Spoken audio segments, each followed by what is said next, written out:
العصابة من المشتبه بهم في سرقة السيارات وتفكيكها. العصابة كانت تنشط بعدة مدن كمكناس، الرباط وسلا. تفاصيل أخرى مع حافظ البوطي وعبد الهادي السكيوي. سيارات من أنواع مختلفة، 11 سيارة عثرت عليها السلطات الأمنية بإحدى الضيعات بضواحي مدينة سلا. العملية تمت بعد أن ألقت السلطات الأمنية القبض على عدد من المشتبه بهم في مجال سرقة السيارات وتفكيكها، إما عن طريق استعمال مفاتيح مزورة وكسر نوافذ السيارات، أو عن طريق تشغيل المحرك بتماس كهربائي. المهم هذه الطرق اللي هي اللي كتتحيلنا على ان هذه المجموعه ديال الاشخاص هادو هم من ذوي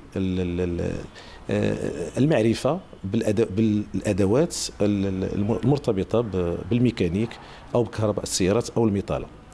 كذلك البحث ادى بنا الى التعرف على مكان كيقوموا فيه بالتفكيك ديال هذه المجموعه من السيارات اللي اكتشفنا الاجزاء ديالها في داخل احدى الضيعات باحواز مدينه سلا، واللي تخص اما سياره فيات اونو او سياره ديال المرسيدس.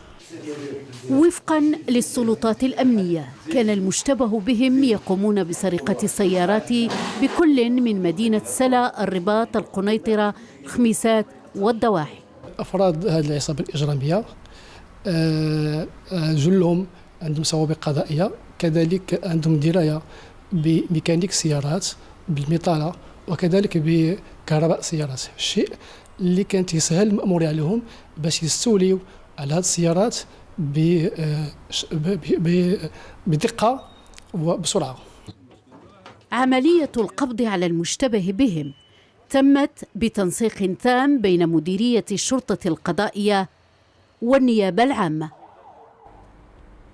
في الرياضة الدولية نحط الرحال بشانغهاي لمتابعة أطوار مسابقة أبطال الجولف، وفي الورقة أيضا تدريب نادي الأهلي المصري تحضيرا لنهائي دوري أبطال إفريقيا. سيام بخريفي.